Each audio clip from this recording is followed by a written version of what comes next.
Então, vocês conseguem entender, ver essa perspectiva que eu estou falando? O surdo, às vezes, eles pensam que o surdo ele merece um não. Por quê? Há anos eu estou nessa luta, eu já tenho 41 anos, então é algo que eu já não tenho mais tanta paciência para falar sobre, porque nós já temos um entendimento muito esclarecido, né? Nós já vemos que o Letras Libras ele tem capacitado muitos profissionais surdos, então põe o surdo para trabalhar, coloca ele para ser um instrutor de Libras, para aquele que é formado na área.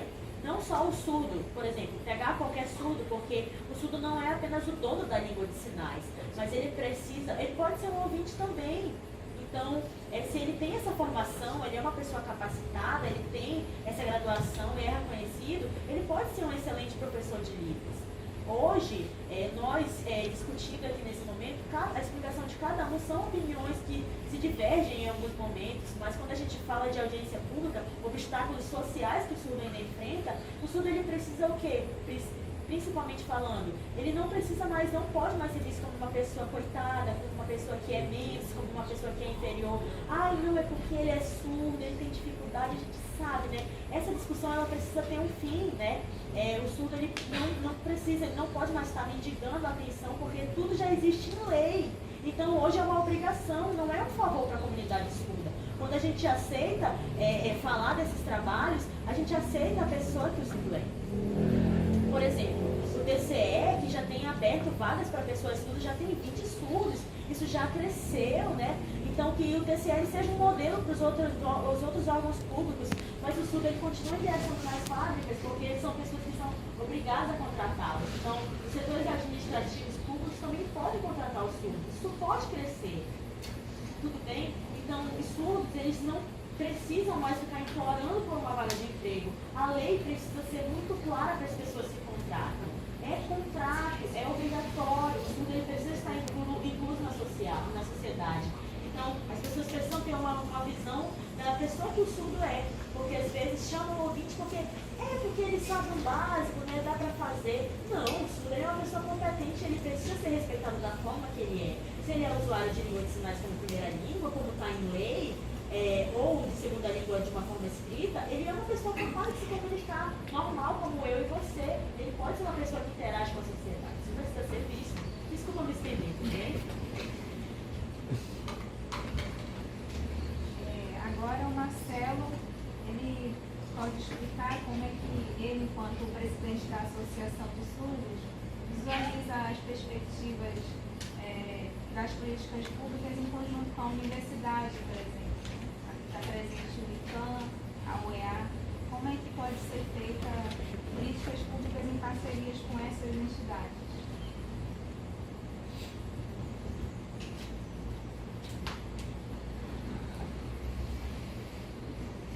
Então, a ASMAN, ela sempre é focada na questão do ensino, né, em geral, mas existem os cursos de Libras, né? Tem um foco maior no curso de Libras, tem outros cursos que existem, né? Mas falta surdos, né? Temos surdos pedagogos também, né? Temos surdos formados em educação física, entre outras áreas. O que falta mesmo para efetivar isso é a acessibilidade em si para esses profissionais. Também é preciso o quê? É que o surdo ele está inserido nesse local, né, seja de trabalho de ensino, ele pode desenvolver na área de informática. Por exemplo, eu vou dar um exemplo aqui do Leonardo. Ele trabalhava aqui na Secretaria de Cultura e agora ele trabalha na UFAM. Então é possível sim trabalhar na área de informática. Então ele trabalha há anos nessa área. Então agora ele está trabalhando na UFAM. Não foi da professora. Não, mas ele está falando no sentido da pessoa com deficiência. Geral.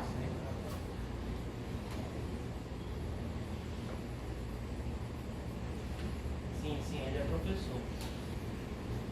Então, por exemplo, a questão do PCD, da pessoa com deficiência, se ela é compulsada. A gente sabe o quê?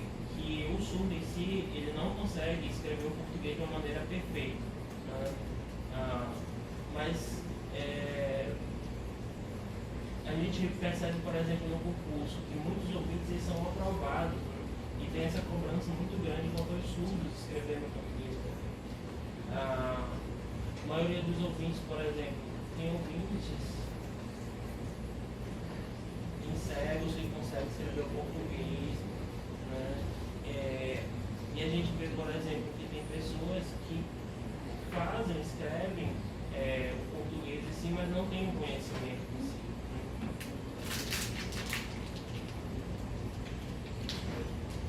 É preciso que tenham vagas para pessoas com deficiência, no caso as cotas, mas também, né, como tem as vagas para negros e outras etnias, mas tem que ser separado. Tem que ter uma vaga própria para surdos, para trabalhar, tem que ser separado isso, né? Porque estão todos em uma única cota.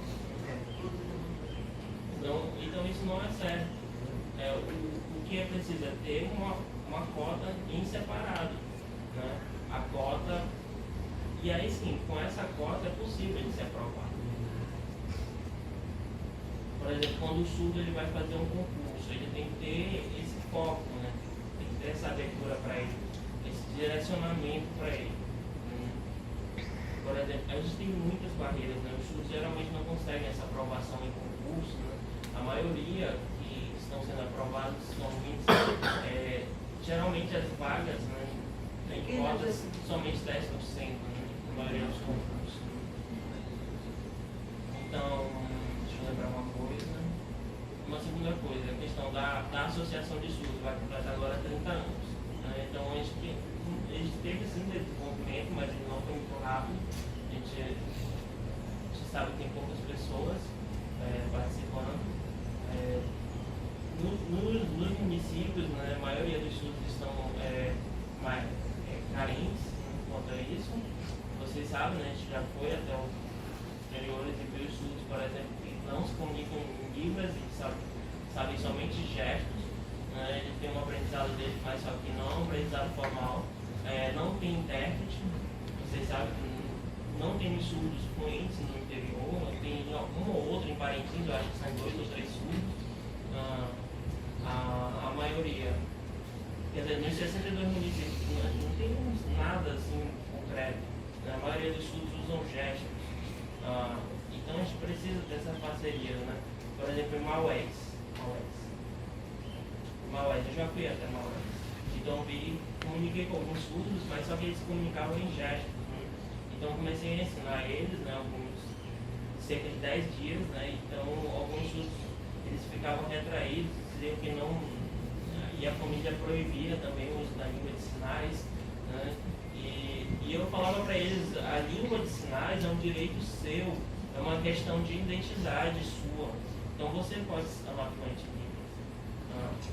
Então eles ficavam geralmente isolados em casa, né? Não iam até a rua, né? As pessoas falavam as coisas para eles e eles ficavam isolados, né? E geralmente familiares, né? Eu falava assim para ele, né? Como vai ser a vida desse surdo se os familiares daqui a um tempo falecerem, né? Ele vai ficar sozinho aí, sem ter influência em libras, preso em casa, ele sem nenhuma informação, somente recebendo o BPC, só isso. Então, é uma situação, né? Então eu peço, assim, ele não tem culpa disso, o surdo em si não tem culpa, né? Não é responsabilidade dele, né? Os familiares sempre proibindo, né? Ele sempre isolado em casa, e ele pedia ajuda, mas eu vejo, né? Ele não tem culpa, não é responsabilidade sua por deixarem assim. Então, geralmente ele fazia algum desenho, alguma outra coisa, ele também manifestava movimentos diferentes, né? Então ele poderia, por exemplo, estudar na USP Carneiro. Então, é como se fosse algo que precisava ser quebrado. Então, o que falta mesmo, né? Falta muita acessibilidade. Falta falta a questão comunicacional, que é a mais importante, né, quanto ao surdo. A questão do ensino, por exemplo, a gente tem os locais em si, né, mas esses locais, por exemplo, quando o surdo vai ao médico, é preciso que tenha um médico que saiba a língua de sinais. Ou então no curso de medicina tem a língua de sinais, né, mas a gente não tem nada ainda, né, então, não temos nada. Então falta realizar esse trabalho. A gente vê a maioria dos surdos o quê? Trabalhando no distrito e a questão, por exemplo, do distrito, quando o surdo trabalha lá, geralmente não tem intérprete. Tem pessoas só fazendo alguns gestos, sem expressão nenhuma. Isso não é um intérprete. Os surdos que estão lá, eles podem processar a empresa. Eles podem, é um direito deles. Por exemplo, o vereador falou sobre a questão da associação, né? E a gente tem manter essa parceria, né? Às vezes eu vou lá com ele, né? A questão, por exemplo, da passagem, né? Então, demorou cerca de 4 meses, né? Então, veio o primeiro mês, né? E aí depois, no final, depois de 4 meses, e aí a gente conseguiu, né? Foi difícil, né? Então, a gente ficou muito preocupado, né, sobre essa questão de uma barreira, né? Você pediu a ele essa ajuda, né, para que em 4 meses conseguisse, né, mas só que não conseguimos, né, na realidade foi infelizmente, né, parecia impossível. Então a questão da acessibilidade, né, é muito difícil. O principal, o que acontece de maior é a questão da dificuldade na acessibilidade. Complementar a fala dele, né? O IFAM, a UEA, né? qualquer instituição, né? As pessoas que representam essas instituições, né? Ou qualquer outro representante podem entrar em contato com a associação e fazer parceria com ele, né? Porque muitas vezes a associação em si não tem essas informações sobre essas instituições, né? E o problema maior é quando, por exemplo, a associação na área administrativa entrar em contato com essas instituições, né? Isso é uma barreira. Então é possível que esses representantes dessas instituições mantenham essa parceria, mas depende muito também dos associados, né? Pessoas que tenham esse interesse de ajudar, por exemplo, o vereador, né? Outro representante da UEA, o representante do IFAM, né? Então, poderiam ter profissionais também dessas instituições se associando à associação de surdos, né? Por exemplo, como profissional de educação física que temos aqui, como o Thiago e outros profissionais, e assim criar uma sistematização. Não é questão assim de a associação precisa disso, daquilo, por serem coitados. Não, é uma questão de mantermos a parceria independente disso, daquilo, para melhorar. Vocês podem ter voluntários dessas outras instituições, a gente aceita voluntários. Pessoas que estão começando na Libra, né? Pode ser pessoas que estão aprendendo coisas básicas agora, a gente pode ajudar a desenvolver, a gente vê a documentação, né, para a pessoa ser voluntária. Por exemplo, da UFAM, de vez em quando com 3 ou 4 pessoas, mas depois de um tempo elas somem, né? Não sei o que acontece, às vezes elas só querem adquirir um pouco de experiência, mas tem algumas pessoas. Obrigada. Agora, passar para a dona Sheila Campos, também para ela falar um pouquinho das perspectivas futuras e como que a universidade tem um papel também nas políticas públicas. Eu fiquei muito tempo distanciada da luta da pessoa com deficiência. Porque eu disse, eu vou lutar pela minha filha. Eu fui uma mãe, eu fiz tudo errado, mas que deu certo. Eu disse, não, eu tenho que aproveitar o tempo livre que eu tenho para estudar com a Débora. Eu não quero que a Débora faça 2 anos e 1 ano. Na minha época, eu ia na escola, aí a pessoa dizia assim, você é uma doida, querer que essa menina passe 1 ano? todo esse conteúdo, eu digo, ela vai. Então, aí eu não saía de casa. Gente, eu vou dizer uma coisa para vocês. O Jackson frequentou minha casa nessa época. Ele via, era de segunda a segunda, eu dentro de casa. E um dia eu peguei um papelzinho do Jackson, que ele me fez chorar o dia inteiro. Ele colocou lá no papelzinho, esse ano eu não estudei porque não teve escola. Esse ano eu não estudei, assim, né, uns 2 ou 3 anos que ele não teve o direito de estudar. Eu disse, meu Deus, entendeu? Como pode um negócio desse? Ele me fez chorar o dia inteiro, chorei o dia inteiro porque ele não estudou. Porque eu acho, não sei se é porque eu sou de família humilde e dentro da minha família as pessoas diziam, vocês são melhores de vida se você estudar. Vocês são melhores de vida se você estudar. Então, eu tive isso para mim e quis dar isso para minha filha. Então eu disse, se eu for ficar indo para a entidade, o tempo que eu vou ficar em entidades vai ser o tempo que eu não vou ter para estudar com ela. E eu estudava 24, eu saía do trabalho, todo mundo dizia assim, saía do trabalho, todo mundo dizia assim, vamos tomar uma cervejinha, a gente vai descansar. E eu dizia, tá, e eu vou estudar. E eu estudava todo dia até 10, 11 horas da noite. Eu não sei como a Débora aguentou. Eu realmente, eu não sei dizer para vocês, eu fiz tudo errado. Eu sei, eu fiz tudo errado. Eu não sei como Débora aguentou. Porque ela queria, porque ela também é estudiosa, né? Era dela também, porque ela aceitou isso numa boa. Ela não aceitou assim. Ela dizia, não quero, uma vez e outra só. Ela aceitava.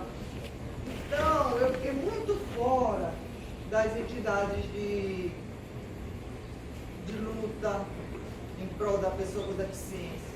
Eu levo inclusive isso como uma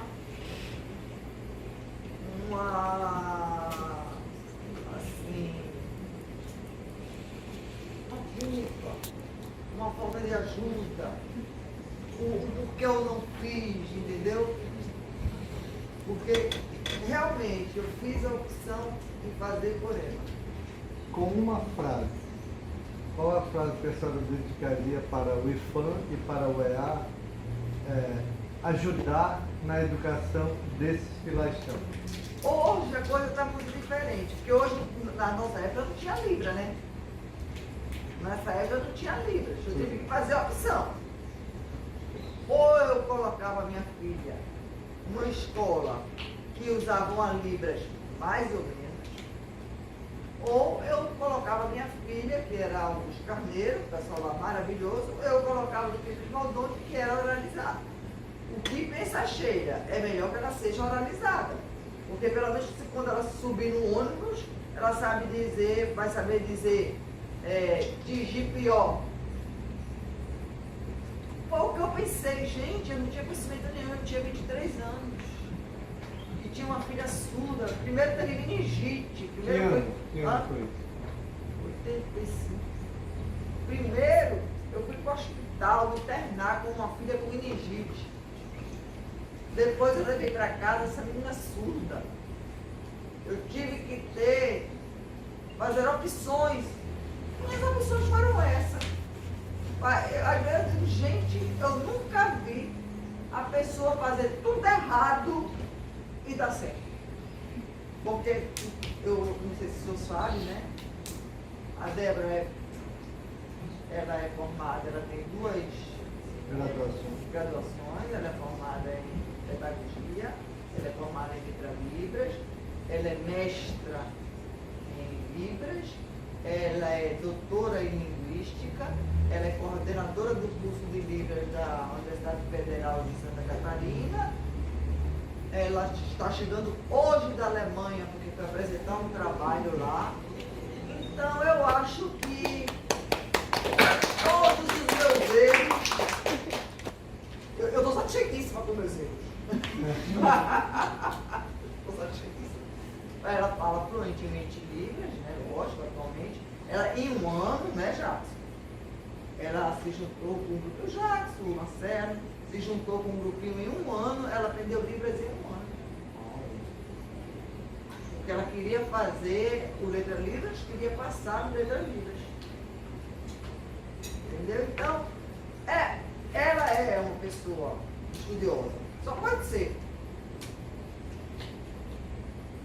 Que nem todo mundo é obrigado a ser. Né? Mas realmente eu deixei esse vazio.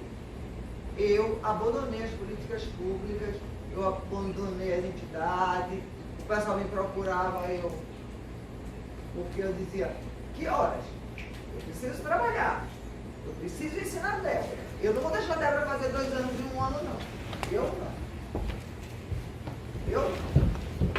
Certo ou errado, eu não sei se eu fiz certo, eu não sei se eu fiz errado, mas está aí. Eu estou aí, eu levo essa culpa. A gente não deixa de levar a culpa, né? Eu podia ter ajudado outras pessoas também. Talvez eu pudesse ter ajudado outras pessoas também. Está ajudando hoje. Né? Pois é, agora que ela está lá, nunca tá.